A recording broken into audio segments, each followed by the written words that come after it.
these new people on here. I'm excited. This is awesome. And biology. Look at that. Look at that Tennessee sunshine coming through your automated. Let me do my magic curtains up again. Oh yeah. Oh yeah. It just makes Dude, us you envious. didn't see my new dig out the Is window. this like CTW cribs? Is this the We new? do that in our team. That has been in our virtual team. That ended up being the cool team building thing that made virtual teams really gel for us. I love it. I'm sitting here talking with my mute button on. Does that mean you've left the burbs and moved into a city as an empty nester? Is that what happened? I have. That's cool. Welcome back to the world. Yeah, exactly. Apology. Tell me about your shirt there. Ooh, David. We had a team meeting where everybody's supposed to show up with their favorite team jerseys, and I'm like, in the pandemic, that crew is my favorite team, so I'm gonna flaunt my team colors, which is Schitt's Creek, which is a TV show on Netflix. John, people who have a lot more time than you'll ever will watch TV, and this is a show on TV. So are you the sister then? Do you identify with the sister on that show? I identify with everybody. From that show, I'm non-binary. It's so Canadian, that show. It's incredibly Canadian. It is very Canadian. It is such an awesome show. My favorite. The sarcasm is rich. It's a great show. It's a great show.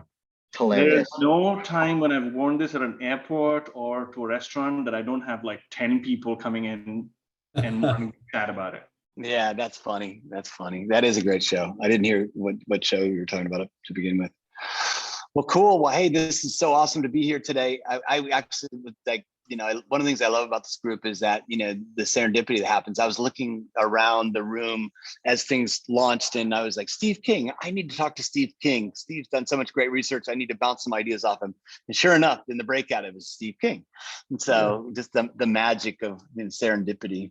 So things are definitely cranking. I thought maybe we'd give a little bit of update. Actually, before we do that, any new faces on the call that I'd love to have people kind of announce who they are and what they're up to. Anybody? No new faces, all folks that have been here. Okay. Go ahead, Ann. Cool. Go ahead, Ann. Oh. Sorry, I was raising my hand.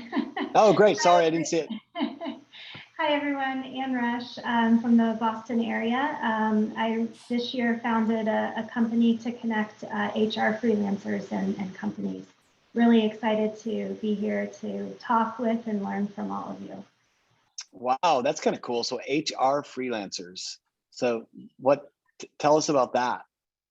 Sure. So couple different scenarios that are common in leveraging HR independent talent. So one is for smaller companies who may not need full-time support, either fractional, ongoing, or ad hoc HR consulting as needed. And then other situations are probably more standard of any type of independent consultant, and just project work, companies growing, and so what's the necessary talent strategy, specialized areas like comp and DEI. You might want to bring someone in for a short-term assignment. That's great. Well, welcome, Ann. Super psyched you're here. Thanks for coming. So Barry, I'd love to throw it over to you. So Barry and I have been, OA and Resource came together 2 months ago. We had a nice little meeting the other day, and man, I'm just so impressed with Barry and his crew, Bryn and Eleanor, and just the amount of momentum and the deep understanding of all things talent, way beyond my my ability to comprehend. But Barry's been rocking it. We've been having lots of really interesting meetings, and I would say, Barry, you have a much better understanding of it, but I'm just really surprised by the acceleration and the adoption, especially from the outsourcing companies, right? That they're just, that there's just this, everybody's getting that there's this demand that can't be solved by using traditional ways, and all of a sudden, we're the hot little thing. So I don't know, anything to add there? Yeah, I mean, that's been the sort of niche that we've found in the consulting that we're doing. And those of you that I know will know my background is in outsourcing or providing advice to companies who are engaged in big outsourcing deals. But the outsourcing service providers, whether it's a Cognizant, a TCS, or Accenture, or an IBM, or whatever, they have got such increased demand since COVID, really. But digital transformation services, they're all running at crazy attrition rates, up to 30%, but they're all trying to hire literally tens of thousands of people a quarter. And so if you can add in an open talent model into their sourcing mix, so they've, as well as their full-time recruitments and their 1099s they bring in, you can add in an open talent model as well, so that they can rent as opposed to buy, then they're all ears. They're keen for obvious reasons, because you know, they've got the variable cost model, they can do it flexibly as long as you can do it in a secure, compliant, quality assured way. And that's what we're able to help them to do. So, so we're now working with multiple technology service providers to help them find talent in the right way, and then to set up programs so that they can use it at scale. And as John said, I mean, even a year ago, we'd go into companies and they'd say, open talent, what is it? Or gig economy, it'll never work. And I absolutely, the conversations we're having now are completely different. You know, we've heard about this and we've tried it, and now we want to scale it. How can we do that? You know, we're looking at VDI solutions for security. Can you help us? So it's a completely different conversation. It really has, the market's moved a lot in a year, I'd say. So yeah, we're super busy. And yeah, John, it's been 2 months, I think. It was 1st of October, and now it's now it's 2nd of December. So it's been, how did that happen? It's gone so I know, so fast, for sure. But no, it's great. It's been great fun. Hey, Barry, is it across all skill areas? Yeah, no, it is. It's from an outsourcing perspective, it's been across all technology areas, I'd say, definitely. Like front-end developers are like hen's teeth, but it's also in the business process areas as well, particularly in customer experience. So contact center types staff, you know, and both digitally and and orally phone-based stuff. But I'd say probably the majority, though, is technology is leading the way. Definitely, that's where the real talent challenge is. Hey, Barry, one of the things I'd love for you, because I think this is an important emergence in the marketplace, but I love the work that you've been doing kind of pre-deal with one of your clients, who now is convinced one of their clients, a big US healthcare company, to set up their own. So, you know, turning a client who's adopting open talent to now someone who's going to sell open talent services to get their clients to adopt it. Like that transform phase we talk about at the end of the assess to transform. Can you share anything from that? Yeah, of course. And I can't tell them anyone who it is, but the pivot they made. So they're a technology service provider. You know, they're like, think of them as an outsourcing company or a consultancy. And we've helped them to put in place an open talent, like an ecosystem model to find bodies, to find tasks, activities, skills for their internal, because they've got, let's just say they have 5,000 open positions. Could they use open talent for 10% of those? So we set up a model internally, but then someone in one of their teams was talking to a big healthcare client of theirs, their biggest client, massive client for them, who said, wow, if you guys have sorted out this open talent business, we're looking at it as well. Could you help us? So now serendipity has enabled them to provide a new service to their clients. So they pivoted the model from being just, an internal tactical, we need people, to actually it's a new service which we can take to market to help our clients to enable an open talent model following an ecosystem play with security and compliance and quality and, and legal and tax and all of the things which we've done for them. They're now doing for their client. And in fact, Diane Finkhausen and I are helping them to do it.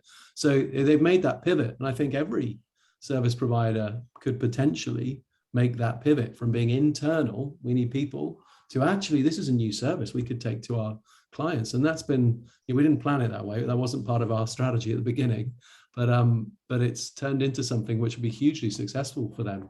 Like, for example, just as an example, we've developed like a VDI solution, a virtual desktop interface, so they don't have to ship laptops internally. And that's huge, that's game changing for them. So they've now taken that to their client. And so instead of the client sending literally thousands of laptops around the world for their customer experience staff, they're now looking, and we've got a presentation next week, to provide the VDI solution they've developed to their client. So suddenly it goes from internal to external revenue generating. Really exciting. Yeah, that's great. Thanks, Barry, for sharing that. And I really feel like the seeds of that was really laid, with you, Steve, and when COSI, started working with other, agencies, and certainly with you, Balaji, when you tried to solve the internal talent needs inside of Deloitte. Speaking of which, Balaji, I finally got access to the case study. So it's really nice that Harvard gave me access since I actually wrote the case study. But bureaucracies are bureaucracies.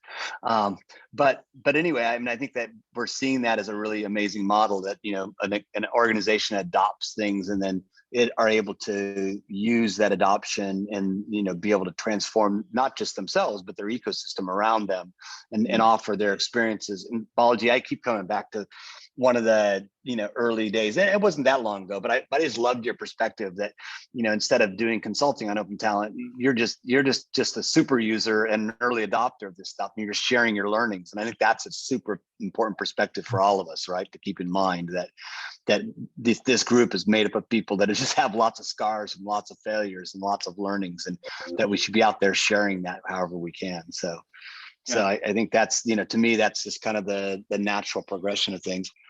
John, I want to add there a little bit. I think I do feel that what you guys are doing with these outsourcing companies is in many ways, I think last time when we were having a conversation with Karen about, all the work-life balance, is this leading to something bigger? And I feel like maybe in some way, if employment is becoming less attractive, you still need, what is the role of the firm? And I think the firm becomes an aggregator of demand, but people still remain independent. And now that's a new operating structure, operating model, OS that you're building, which is, I think, now you're building it together, that you have employees and you have some open talent, you're filling gaps. But I feel like there's a broader movement that number of people that we speak to, they don't want to be employees anymore. Right. What is the role of the firm at that time? Is aggregator of demand. That's all they do in HR. So I think it's a bigger story that I think you guys are working towards. Yeah, for sure. Deloitte article actually, Balaji, that Steve Hatfield put on LinkedIn I saw earlier, which I thought was great, which talked about a talent operating system. Moving from a role-based to activity-based or task-based. I think it was task-based operating system. I can't remember what the acronym was, but it really resonated with me. I think exactly as you said, it sort of changes what the firm is all about as an aggregator of demand and matcher to supply, whether it's internal or external. Yeah, that's really great. I need if you have access to that, Barry, it'd be great. I'd love to see that. Yeah, sure. I think that's super important, way of thinking. And it's interesting, right? Because one of the things I'm struggling with in the book right now is this, I think that both Jen and I think this resonates with a lot of us in this group, is that we have this humility, as innovators and early adopters, there's always this, you're kind of outsiders and you're trying to prove a new model to whether it's an incumbent organization or a marketplace. And so you have this kind of, you put on the hat of the observer to say, don't believe me, believe, all these other companies that are doing this great stuff. And, it's really happening and it's going to happen and it's going to be a trend that counts. And what I think we've quickly seen is that, at least when I was reflecting with the publisher, when they bought the book, Open Talent was, a smaller stepbrother to, HR and contingent and recruiting and outsourcing. And what we're seeing is that while all those silos have kind of digital transformation things that are happening, all the digital transformation areas in those specific silos are really based on analog business models. And so they're not really transformative. They're kind of, digitally digital adoption. Whereas all of a sudden, this little thing called Open Talent is becoming the umbrella of the future of work and the future of talent writ large. You've got internal platforms like Gloat that's doing a great job. Steve mentioned that there's an annual meeting today and tomorrow. Is that right, Steve King, from Gloat, that they're doing that? And I've been studying them and talking. Yesterday and today. Yeah. And they'll publish a lot of the results. Which will be great. And I think that's a super important thing to look at. One of the things I love about their efforts is that they're taking marketplace thinking, but saying, hey, don't worry about adopting external folks. Let's just make internal marketplaces work to empower your employees, to engage your employees. So it takes the whole pressure of like the identity and all those things off the plate. But I just love this blossom that we're in the middle of, this kind of idea that open talent is the future of talent. It's the digital transformation of the talent business writ large versus it's a side note over here. And so that's been really hard for me philosophically to kind of be willing to, be bold enough to say we are the future of talent totally. And so I think that's been kind of a fun experience and working that through with editors and kind of rewriting a lot of the case studies in a way to say that this is kind of an inevitability. So I don't know, enough of that. So, hey, let's jump to the main part of the meeting. Super psyched that Mark Hannant's here today to talk about, transformation and some of the work that he's doing. Mark's, as you know, has been a super important part of the process here. I mean, he was single-handedly really took the playbook and put it on his back with his team, Ritika and Aditya, and really made that happen. Really, really, really psyched. And Mark, actually, I was on a conversation with Jen, and it sounds like you guys have signed a contract with Lish to help them do a lot of their marketing, which is really awesome to see, because I love the fact that this group's starting to influence a lot of other language so that we can really get the language in the same spot. And Carrie and Ashley, really, really psyched with all the effort you're working with Mark on making this glossary really happen, because that's going to be a super important part of what this group's, all about, trying to get the language right. And I know we've been talking about it for a while, but it feels like it's really starting to happen. It's going to definitely find its way into the pages of the book. So Mark, I'm going to give you the floor. Sorry to take a little bit longer time than I thought to do the introductions and everything, but it's all you, man. Thanks again for all the hard work. Thank you, John. And I'll just repeat, sorry, I've got something of, I've sort of half lost my voice, but we'll see how we get on. I'm going to repeat to you one of the pieces of the mantra, right? Which is retain the voice of authority. Yeah, I know that for you and John, you kind of keep going and saying, but there's some cool stuff that's going on over here and cool stuff going on over here. Actually, your job is to kind of synthesize that and be confident about presenting it out into the world. And I think increasingly you're doing that. Anyway, we're all very excited to look at the book. Great. Some of you will know George Bernard Shaw's adage, which is about Britain and America being two great nations divided by a common language. I felt that firsthand last week when I got the invitation from Brandon, and the date said it had 12 at the front of the date. So I thought, oh, it's on the 12th, obviously, because that's how you write the date properly. And then I realized, no, it wasn't. It was on the 2nd, and the 12th related to December. So I was caught somewhat short with that. Anyway, I found some time to put together some thoughts. A lot of the time that myself, just for those of you that we have not met before, I run a creative agency based out of Mumbai in India, and we specialize in doing B2B thought leadership work. And one of the things that I've recognized over the last couple of years is that essentially all of the things that we're talking to our clients about is about the future. So we've been doing work on the future of work. We've been doing work about what is the future shape of the enterprise. We've been doing some work just in the last week about the future of energy and how there's a plan to electrify delivery vehicles in Delhi, which is one of the most populated cities and one of the most polluted cities in the world. We've been doing stuff with Hard Skills, who some of you have met, around the future of learning. And so we said, there's something here which is about the fact that lots of organizations are coming to us and asking us to help them talk about the future.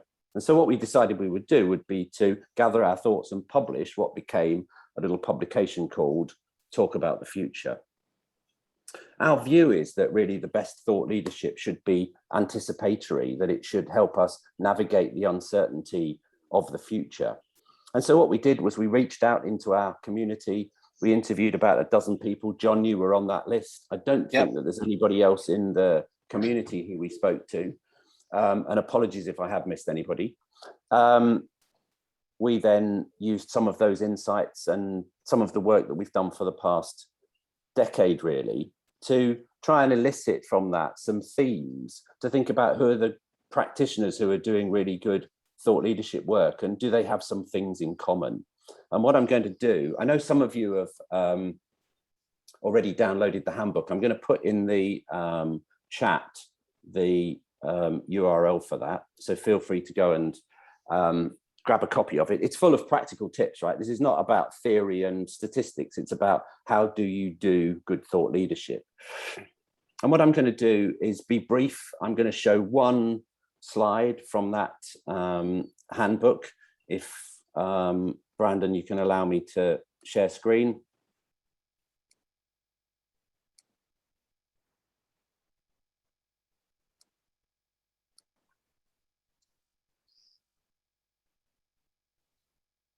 One of the things that we recognized was the fact that people who do thought leadership well have three roles that they ensure are around the table. Thought leadership is a community activity, right? It's not something that people go away and on their own in darkened rooms develop. It's a collaborative community activity. And we identified these three kind of roles. And I thought I might just spend a little bit of time speaking about those roles and why I think that they're important. And then I've invited Abhijit Shankar along, who was somebody who contributed to the handbook, who I think is an archetype of a Sherpa, who has spent time in the world of education, the world of consulting, and more recently as a communications chief at UNICEF. And I thought he and I would then sort of develop some of these ideas in a conversation just over the next 10 or 15 minutes. But our contention is this, that if you want to be a thought leader, you need to have some experts, right? You need to have subject matter experts. You need something of value, right? That will resonate with the people that you want to influence. Those subject matter experts are the fresh thinkers and the innovators and the people with really deep domain knowledge. They understand the product market fit, and they are the people who have authentic views that audiences want to listen to. But also in my experience, they're not always very good communicators. They're not necessarily natural communicators. And so my contention is that they need to have two other people alongside them. One of which is what we describe as the Sherpa. And I know that in this community, it's a term that we use sometimes to describe ourselves. The people who know the path to the top of the mountain and can lead others. Or at least in some instances, and I put myself in there, we make out that we know the way to the top. And sometimes people are kind of convinced by our ability and will come along with us. But I think the Sherpa in this context understands the landscape. They can place ideas in a broader context. It's a bit like knowing where we are on the map and being able to show people the way. They have a number of skills, one of which is that they need to be really great alliance builders. They have to be able to have influence both within and out with the organization. They have to understand the channels that are available and how they can be utilized. They have to understand, have empathy with the audience. Essentially, Sherpas shape the ideas of subject matter experts. And then the third leg of this stool, if you will, is what we've described as creators. And I think that's probably the role that I've played from an agency perspective over the last sort of 20, 25 years. These are communications professionals, writers, designers, filmmakers, editors, the folk who can bring stories to life. They have narrative flair, they appreciate design, not just in the sense of being able to make things look beautiful, but design in the service of good communications. These people are plugged into global best practice, they know what good looks like globally, and they're able to deliver communications which will be effective wherever that audience is located. And so our conclusion was that really good thought leadership required an organization to be able to bring those three groups of people together, to have those three personas or roles represented at the table. And so my advice when we talk to companies who want to be better at doing thought leadership is that they should start by figuring out who plays those roles. Some of them inevitably will be within the organization, and others perhaps likely sit outside, but will have complementary skills and a shared vision. As I said, I'm delighted to have Abhijit Shankar here today. He's had a very varied career as a communicator in education consulting and recently as a communications chief in UNICEF. As I said, in many ways, I think he's the archetype of a Sherpa. And so I thought that having a conversation between us might be a kind of interesting, but we'll very quickly open that up. And so if you've got questions, throw in your questions. I can see that Karen's already kind of got a view on the use of the term Sherpa. I'll open that up to you, Karen, in a minute. Abhijit, I thought I might start off by just getting you to talk a bit about the work that you did at UNICEF, which has a presence in more than 200 countries. It's a leader in social welfare, humanitarian agency, probably the world's largest. So I guess that there was no shortage of opportunities really to be a thought leader, but I wondered how you approached that aspect of the job. So thank you, Mark, and it's a pleasure meeting everyone present here. So I spent about 11.5 years as a chief of communication with UNICEF, and people here have more experiences than I've had. And you would know that at UNICEF or in any large or small organization, there is never a shortage of thought leadership per se, if you know where to look. At UNICEF, we used to have a refrain that the organization does not know what it knows. So there had never been a concerted sort of effort to curate this knowledge that existed in almost 200 countries, as Mark said, and among 20,000 employees spread all over the globe.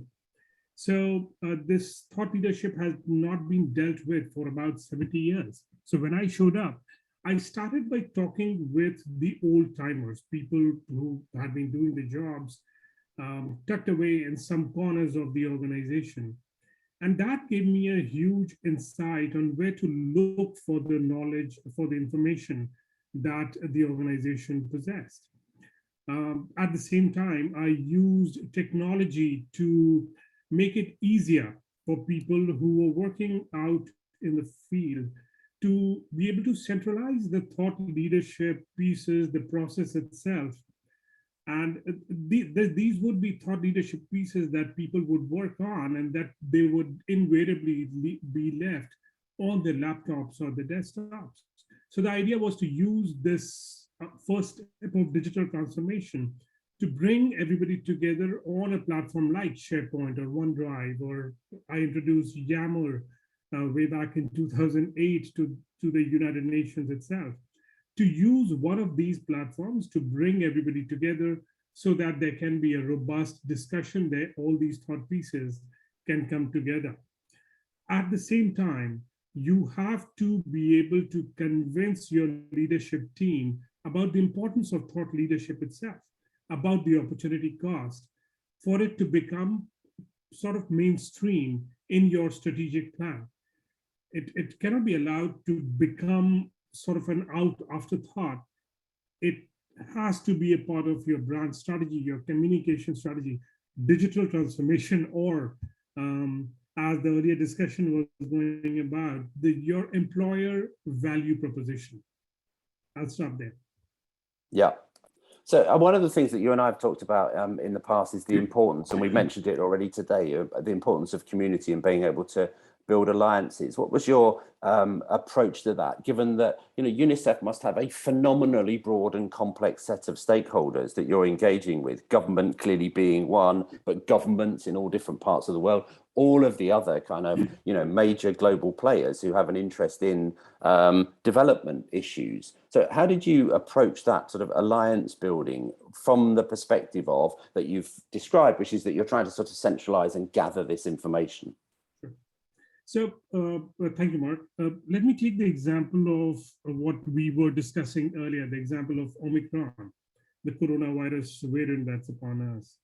So right now, there are 10 countries in Africa which have less than 2% of their citizens who are at least one dose vaccinated. On the other hand, we have 800 million vials of vaccines being hoarded by the rich countries. So one of the reasons why this vaccine distribution has hit a wall is the lack of alliance and community building in many parts of the world, which you talked about. As a thought leader, you must take on the responsibility to convince the communities you work with about the importance of a world event like what we are going through this pandemic. Also, you should have done enough work that when you are called upon to take this kind of a leadership scenario, you already have the alliances and the networks and the community building in place. So that's where the role of alliance and community building comes in handy externally. As a thought leader, you must decide that how will your community be best served, and then create that alliance before you actually need it. Internally, you have to go from at the top. You have to, as I said earlier, you have to convince your leadership about the opportunity cost, what your competition is already engaging with, and then go ahead and actually engage in thought leadership using all the resources that you have internally as well as externally. That practice of thought leadership that you developed over a decade in UNICEF, but you'd previously worked in other sectors. I mentioned consulting and education. I wondered whether you were able to just sort of speak about the overlap or the commonalities in terms of the practice of thought leadership in that world of social welfare and humanitarian aid, where it differs and has similarities with the practice of thought leadership in those other areas. So, Mark, I think thought leadership is an important aspect of your organization strategy, of your 5 or 10-year strategic plan for any organization, whether it's a startup or it's in the management consulting, education, or a humanitarian aid. Because every sector has its own complexities. In the humanitarian aid sector, like UNICEF, a majority of the people who work for you are out there in the field. So engaging with thought leadership doesn't come naturally to them. As a communicator, you have to make it easier for them to capture whatever it is that they want to talk about and be able to create a platform, as I talked about earlier. So the way I used to do it was to ask the UNICEF employees to send me whatever they're working on, their notes, their PowerPoint presentations, the working drafts, their handwritten notes. And I, as a communicator, would transform those into a thought leadership piece and run it by them to check if I was capturing their expertise, and then share it on the appropriate communication channel. On the other hand, as a management consultant, my experience was that you have to, and you must, incorporate thought leadership in your performance evaluation. It becomes a second nature as a management consultant to tabulate everything that have been your experience and your case studies, which can eventually become a compendium. For the education sector, I believe we are going through a churn right now with the edtech firms being valued upwards of $18 billion.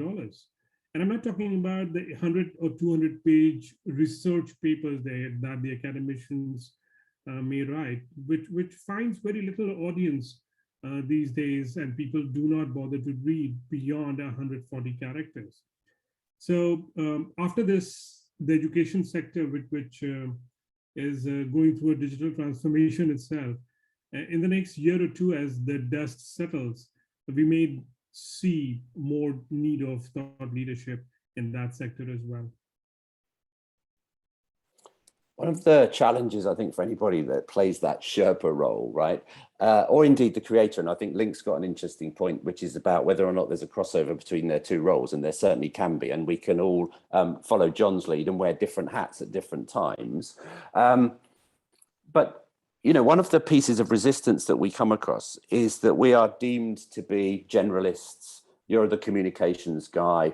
I, on the other hand, am the expert, right? And how could you possibly come and kind of engage with me? How could you possibly kind of gather the understanding that I've spent many decades, whether it's in academia or practicing? How do you overcome that sort of resistance? And how do you build the confidence of those people without whom you can't do the thought leadership? You can't create the content unless you've got access to the experts.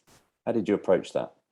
Yeah, you have to keep in mind, Mark, that you have to convince your constituents, the leaders that you work with within the organization or outside, that you are not going to do their job and you're not there to take away their positions. you are there to make it easier for our common constituents to understand what they're talking about. So if I'm working with a vaccine provider who provides services in Burkina Faso, but has studied medicine all his or her life, I would like to make it easier for everybody to understand who can benefit from this person's knowledge. So you should be able to develop a rapport with them and be able to sit down and take their thoughts and write it down in an easily understandable format. So that is what the communicators can help the engineers, the technologists, the academicians, the doctors to be able to do that. If I were to use very industry specific words, that is probably useful for a very handful of people. But as communicators, you should be able to sit with them and convince them that you are here to help. And this is the expanse and the scope of their work, should they decide to work with you. And that is where the art of thought leadership comes in. I've always found what I would describe as a journalistic approach to be a very helpful one there, right? Because the journalist goes away, does a bit of research, comes back with very focused questions, right? And what that actually allows you to do is to uncover the great truths and insights that that person may not necessarily see as being the story. Yeah. And what you then do is lead them. And I think in posing good questions, you typically build their confidence, and they are then much more willing to participate. I know that the area of the future of work is not necessarily an area that you're particularly engaged in or spend your time writing about. But, you know, for us here at the Centre for the Transformation of Work, we have a mission, which is to improve work for 1 billion people. And I just wondered if, from the perspective of a Sherpa working with thought leaders, whether you had any advice in terms of what should be the interesting areas that as a community we should be considering. So as if you're like an outsider looking in, thinking about future of work, what should the things that as a community we should be focusing our energies on? Sure. Mark, I really think that the future of work is an area which every organization, small or big, and individuals will eventually have to engage with. Whether you work remotely in a hybrid setting, or you will be impacted with that, with the future of work more sooner than later. I currently know of many organizations which are aggressively working on outsourcing their workforce away from the United States and Europe. And having realized that that during the lockdown, they can work just as effectively with people working from home. Now, this is an aspect that the organizations probably had not realized earlier, and they don't need to pay very hefty salaries to these individuals when they are working from New York or New Jersey, and if they could be outsourced to Budapest. So this is an area which probably aligns with what we were discussing earlier about the open talent pool that companies need in practically all sectors. So we have to realize that the future of work is here, it's urgent, and we have to begin to advise the companies to include those in their strategic plans. Ashley, I'm going to bring you into the conversation, if I may. And there were two things that I thought it might be good to chat about. The first of which is, you know, Abhijit has talked a bit about language. And I know that, one of the things that we've been working on is a lexicon, in a sense, because we feel that there's an opportunity to create common language. I just wondered if you'd like to spend a couple of minutes kind of updating on the progress on that and the thinking behind the creation of a glossary. Yeah, thank you. So, that's been a common theme, establishing a common language.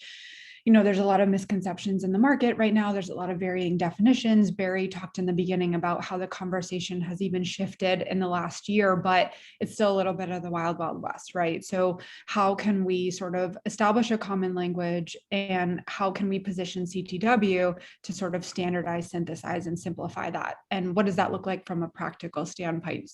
So the education and marketing work stream is right now trying to figure that out. And what we've decided to do is sort of extend the glossary from the networked organization playbook that we published a few months back into a more comprehensive set of terminology that not only describes and explains open talent and open innovation today, but also where it's headed and the fluidity in that. This extended terminology, this extended glossary would have three main uses. Number one, it would sit on the CTW website. Again, it in a way that positions CTW as sort of this standard setting body for terminology and definitions around open talent and open innovation. Use number two, figuring out how we can do some marketing campaigns in January 2022 to sort of educate our larger constituents and make sure that the extended glossary is in complete alignment with John's book and the way that he's talking about these terms.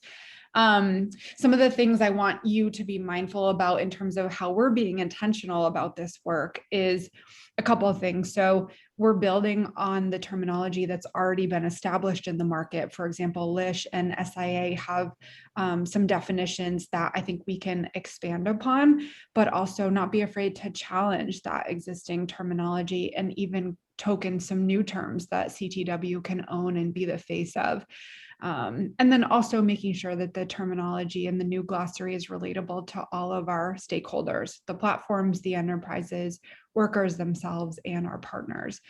So one of the things that the education and marketing workstream has already done, we've all but finalized a mission statement about why the new glossary is important and how we'll use it. Thanks to Carrie Leonard for sort of spearheading that and looping us in to be a part of that exercise. We've reviewed the existing glossary from the networked organization playbook, and we've collected additional terms and sourced new definitions that we're currently evaluating in detail to figure out what might make the cut. And we're hoping to have a new published glossary by the end of the month and launch some promotional campaigns in 2022. And we're currently figuring out what's the best way that we can engage you, part of this community, so that these new terms in this new glossary and this new sort of designated terminology has been defined by the community for the community. So we're figuring out what are the best ways for you all to be involved and contribute into this project. And of course, reach out to Mark, Carrie, or I if you'd like to take a more active role in that. And I think, that in itself as an activity, right, is a great example of a piece of thought leadership, right? It's about being able to define a language, and that language will then become the standard for an economy which is moving and evolving very quickly. And as we've said, there isn't really a commonality of language. And so I think that as an exercise is a very valuable one. But I also, like your point that we're not kind of rewriting what SIA has done or what LISH has done, but building on that. And I think often thought leadership is really about that. It's about taking an idea and extending it, right? Adding to it. It's not necessarily about originating something completely new. It's about being able to expand and give context and give commentary on things which perhaps already exist or are nascent. And Mark, I would just add to that too. I think sometimes there's this overwhelming, pressure. If you want to be a thought leader, you have to have these opinions about the future and have to take a stance. And I think, and create ideas from scratch, like you said. And I think that can be overwhelming, but I also think it's important to have original ideas too, or like you said, build off of what already exists. I think sometimes there's this overwhelming pressure to predict the future when you've positioned yourself as a thought leader, or someone in the organization has said, hey, we designated you as a thought leader, and like, what does that mean? But I think there's more that we can do to sort of alleviate some of those pressures and, come up with opinions about the market that maybe that are building upon of what other thought leaders have already talked about, or coming up with your own ideas. And I think that there's something to be said for that. But I also think that we don't always have to have strong opinions about what's next. And I think one of the examples that I want to give, Untap Social, my company, is a B2B thought leadership agency. So I have a lot of opinions about this, but I will say one example I wanted to provide was I'm working with a client who is, is a thought leader in his space. And a lot of times we think that thought leadership needs to be, having a strong opinion about what's going on in the industry. But let's not forget that if you're designated yourself as a thought leader, there's certain things that you're really passionate about. And I think it's important to really highlight those and maybe even talk about, how am I passionate about my function, not just about the industry, but what am I passionate about? Because then it comes through as something that's more engaging and is a lot more, I think, enticing to an audience when someone can talk about, something that they're passionate about. I think that comes through a lot more authentically. Yes, it does. Thanks, Abhijit, and thanks, Ashley. Sorry, John. Yeah. I was just going to pick up on Steve King has a question in the chat, which I thought was an interesting one. So I was just going to hand over to him, and then I'll hand back to you, John. Yeah, go for it. Steve, do you want to bring that question out into the open? Yeah, the media industry's changed quite a bit. And one of the goals of thought leadership is to successfully engage with an audience that's interested in the thought leadership. And we've seen changes in media making it in many cases harder, in other cases easier, but it's just shifted a lot over the last year, and particularly the role of influencers growing on social media, internal corporate efforts to create their own content marketing strategies. I'm just curious how you've seen the changes, and what does that mean when you're trying to actually go out and get your message out? I think it's a great question, and I think there are two sides to it. One of which is that I think anything which raises the profile of thought leadership and influencers and the value of content generally has to be a good thing. I'm slightly biased in the sense that I run a content creating agency, but the idea that more people are interested and want to create good content, I think, is a good thing. The other part of it is clearly there's just a lot more noise, and I think that what that means is that organizations have to be better at really thinking through and making sure that the ideas that they're presenting are robust and will stand out from the crowd, and that they're not just sort of pieces of marketing fluff, that they need to be things which they can support with data, where they've got an opinion, that they're prepared to be bold about things. So for me, the more media, the more exciting the space becomes. I don't know if anybody else would like to chip in on that one. Yeah, if I could, Mark. Yeah, John. A couple of things. I love this conversation because it's something that I feel like, I've been I don't think of myself as a thought leader, but I guess some people would acknowledge that maybe I've had some skills at that. But, I think that what the primary characteristic of somebody who's a thought leader is that they have deep curiosity about whatever they're doing, right? So they're constantly somebody who's asking questions and involving other people, and just that process of doing that work, they become a lot smarter about that, and then using different sources to tell their story, to share that. So it's kind of this combination of deep curiosity with the desire to share things, right? That to me are the two kind of most important things in thought leadership. For me, after writing, I guess this is my 6th book, and back in the day, it was like when I was doing my media company, it was all about blogs, and so I wrote 1,500 blog posts. I haven't touched a blog in years, and a lot. I just sold a influencer agency a couple weeks ago that I helped start, called Inkwell and Rome, to Outside Magazine, and essentially the success of that was being at the right place at the right time on Instagram, where we took a bunch of outdoor athletes that had small followings of 5,000 to 10,000 people and blew those up to Jimmy Chin grew to 3.5 million people, and so did Chris Burkhardt and a couple other folks. So it's not just curiosity about the space you're in, but also curiosity about where to leverage the media to address Steve's question. If you got in early in a platform like Instagram, there was an incentive for Instagram to make those people have big followings, because then they could charge everybody else to create followings thereafter, right, in the same space. And so I think a lot of it is just leveraging that curiosity, and then being able to play in a lot of different platforms to share that, because it's just too hard to get through the noise if you're kind of joining or starting to put articles out on places like LinkedIn now without a big following, right? You've got to find a place that's going to really scale with the audience that you're doing. So not just think about the space, but think about where your audience is and where the momentum is. It's been interesting because, Katrina, who's part of our group and really been helping us think through kind of the Web 3.0 stuff. I didn't realize, but all the NFT Web 3.0 stuff is actually all happening on Twitter now. And so kind of went from Clubhouse to Twitter. So that's interesting to me as well, right? These kind of reemergence of different spaces that used to be thought of as kind of done and tired, like Twitter. So anyway, hopefully those thoughts help. Balaji, you got your hand up. You got your hand up, quick.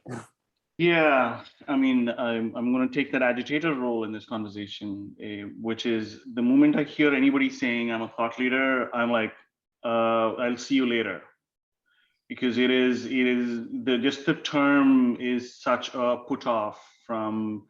It is like it's somebody with a messiah complex that they have thoughts that they will lead the world is just.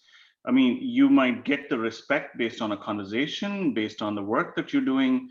But assuming or wanting to assume the title of the thought leader is for anybody that lives in the real world and does real work is a complete put off. It's those types of people that always want to be on stages and conferences and tell stories, but like can't stand a conversation about that topic itself, because in the end the end that they're looking at is the conversation and the story that they can tell versus the work that they do. I mean, I feel like this conversation at the beginning of it, Barry and John talking about how outsourcing companies are now starting to using open talent, that's work. At the end of it, there's a great conversation, there's a great topic to discuss, versus somebody who's not even in that involved in that space, just writing something about it, hoping to become a thought leader, hoping to generate some followership. I just feel like thought leadership over the time has become an end in itself. Mm-hmm. Like an influencer has become an end in itself, versus a tool to sell something or to change something. I think that is the reason I think we just have to rethink the baggage that the term thought leadership has brought along with it. Change agent was suggested in the note, and I think the term ego was mentioned as well. A lot of times, thought leadership seems like more about the ego of the person to communicate their own dearly held thoughts versus what the world needs at that time. So sorry for that negative. I mean, no, I don't think it's negative at all, Balaji, because I think it's, I mean, and Mark, sorry to jump in here, but my experience, is really authentic. It's an authenticity issue, right? It's like, real thought leaders happen because they're action leaders, because they went out and did something early and, and have the scars to talk about it and just, are curious enough to want to be part of the dialogue. And so it's not, a tactical effort to kind of promote sales, but it's kind of to reflect on what the experiences you've had and how that might influence other people in a positive way. So I think that, I think all the terms that get used as you and I've talked about a lot, crowdsourcing in itself as a term kind of has gone through these different cycles, right? From being really positive to being really negative to being really, even worse than negative, now to kind of emerging again to be a little bit more positive. And so I think the words we use might not always be the same, but I think that the intentionality of having a point of view of the world is a really important part of the process. Whether it's if you want to be a part of a community or if you want to, influence how your customers adopt what you're trying to do, all those things. It's important to have a point of view, and it's important to have a point of view born out of the experience that you have, right? And how do you communicate that in a really positive, thoughtful way?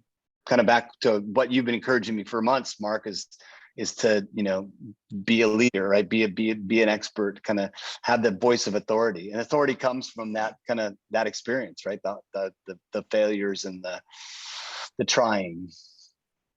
I think sometimes, Balaji, just one response is that actually often organizations have thought leaders who don't think of themselves as thought leaders, have fantastic ideas that they don't go and tell anybody because they don't really think of it. It's just what they do, right? And so sometimes the role is actually to help them to uncover those ideas and present them into the world. And it's not about their ego. They don't think of themselves as thought leaders, but other people see the value and the potential of those. Yeah, and I think we were Steve Rader and I were having an IM conversation. I'm like, I've never thought of you as a thought leader, and you should take that as a compliment. And I don't know why that I had to say that. I felt like I had to say that. I think it's the pervasive narrative around thought leadership that is the issue versus what John that you just meant about having a perspective and the conviction of that perspective and communicating and having conversations about it. It feels like that is the right thing to do versus I want to be a thought leader. Yeah. I do think that there's a middle ground though, right? There are a lot of people who could add so much to the conversation that are out there having the experiences and just haven't found their voice to be able to communicate that would make the world or a space like this even more fruitful, even more interesting, even more accelerant just by participating. I know we've run out of time. It's 12:04 here at Central Time. So I really appreciate, this is always such a great dialogue. I love you guys, love having this dialogue. Thanks for taking the time. Anything else anybody want to end with before we close the door and move on with the day? I'll wrap it up just by saying the 16th is our last call of the year, so I'd love to see you all and wrap up a great 2021. So thank you. Yeah, great. Hey, thanks, Mark. Thanks so much for leading this. Thought it was great. Everything, we just got so much great momentum. The space has so much great momentum. And it's still that kind of refining how we talk about things, how we take the friction out of things, and always a constant. So really appreciate all the effort of everybody that makes that happen. Love you guys and have a good couple weeks and talk to you in a couple weeks. Take care. Bye-bye.